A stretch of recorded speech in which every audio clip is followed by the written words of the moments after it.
Hello, I'm the creator of the Nutrition Engine, a simple system for understanding how to fuel your body for muscle growth, fat loss, and performance. I built this framework because I noticed that a lot of people, and even experienced professionals, tend to hyper-focus on single variables in nutrition. They're obsessed over one metric while losing sight of how everything actually fits together.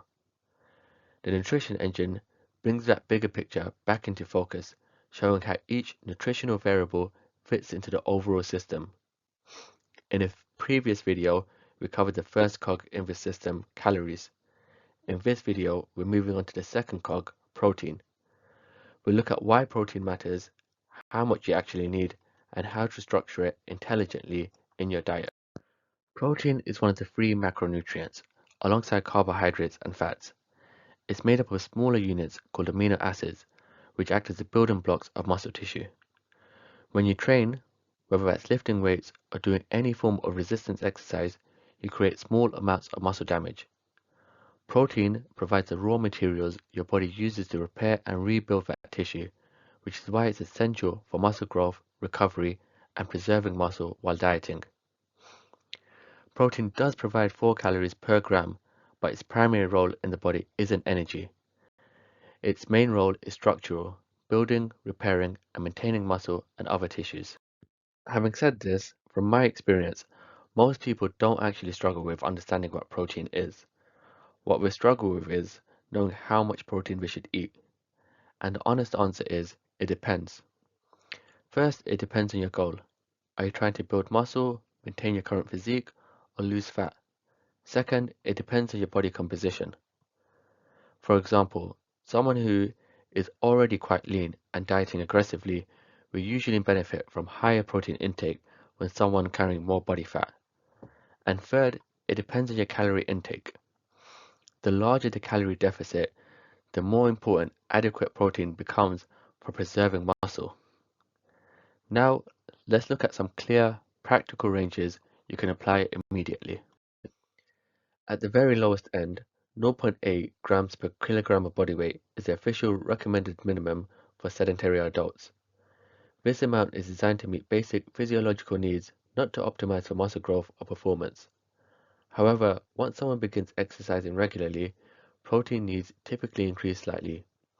For most active people, around 1.2 grams per kilogram of body weight tends to better support recovery and maintaining lean mass.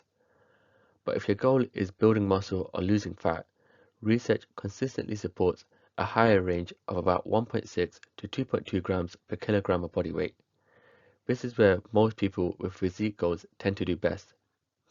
And in more extreme situations, for example, someone who is already very lean and dieting aggressively, protein intake may increase further, sometimes up to 2.4 to 2.7 grams per kilogram of body weight to help preserve muscle.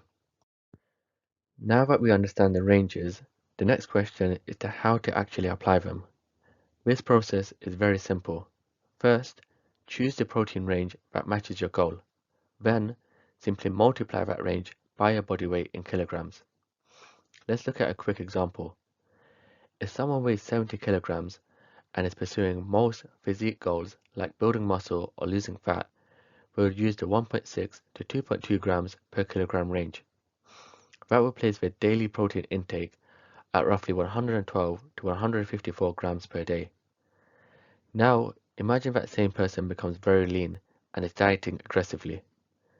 Because the risk of muscle loss increases, protein intake may move into 2.4 to 2.7 grams per kilogram range. So, for that same 70 kilogram individual, that would mean roughly 168 to 189 grams per day. So, rather than chasing a single fixed number, the goal is simply to operate within a productive range that matches the demands you're placing on your body. Now, let's look at why protein needs often increase when you're in a calorie deficit. When you reduce your calories, your body isn't just losing fat, it's operating under greater physiological stress because you're consuming less energy than you're expending. In this environment, a few things begin to change. First, the risk of muscle loss increases. If protein intake is too low during a diet, the body may start breaking down muscle alongside body fat. Second, recovery capacity is reduced. You're still asking your body to train and adapt, but you're providing it with less overall energy. Adequate protein helps support muscle repair and retention during this phase. Third, protein helps with diet adherence. Higher protein intake tends to increase satiety, which can make hunger easier to manage when calories are lower. Protein also has a slightly higher thermic effect, meaning your body uses a bit more energy to digest it compared to carbohydrates and fats. So, when calories go down, protein intake often increases slightly to help protect muscle, support recovery, and improve diet adherence. When it comes to protein, the most important factor is your total daily intake. If you consistently hit your daily protein target, you're already covering the majority of your needs. However, how that protein is distributed across the day can provide some additional benefits. Spreading protein across 3 to 5 meals helps stimulate muscle protein synthesis several times throughout the day. For most people, aiming for roughly 25 to 40 grams of protein per meal works very well, although the exact amount will vary depending on body size and goals. That said, this doesn't mean you need to eat every 2 hours or obsess over perfect timing. It simply means that spreading your protein across several meals tends to work better when consuming most of it in one sitting. Once you know how much protein you need, the next question is where that protein should come from. Ideally, most of your protein intake should come from whole foods. These provide not only protein but also additional nutrients that support overall health. Some protein sources are considered complete proteins, meaning they contain all essential amino acids in sufficient amounts.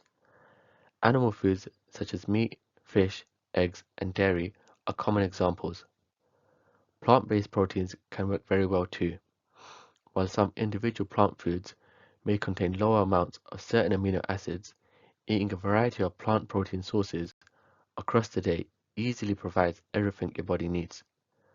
Protein supplements like whey or plant-based protein powders can be useful for convenience, but they aren't required if you're able to meet your protein needs through food. Even with a good understanding of protein intake, there are a few common mistakes that people tend to make. The first is underestimating how much protein they actually need. Many people believe they're eating a high protein diet, but when they calculate it properly, they often fall well below the ranges that support their goals. The second mistake is prioritizing protein at the expense of overall calorie balance. Remember, calories still determine whether you gain weight or lose weight. Protein supports your goals, but it doesn't override energy balance. The third mistake is relying too heavily on supplements. Protein powders can be useful for convenience, but they shouldn't replace the majority of your whole food intake. And finally, inconsistent intake. Eating 200 grams of protein one day and 90 grams of protein the next isn't ideal. Progress usually comes from steady, repeatable intake over time. Now, let's bring everything together.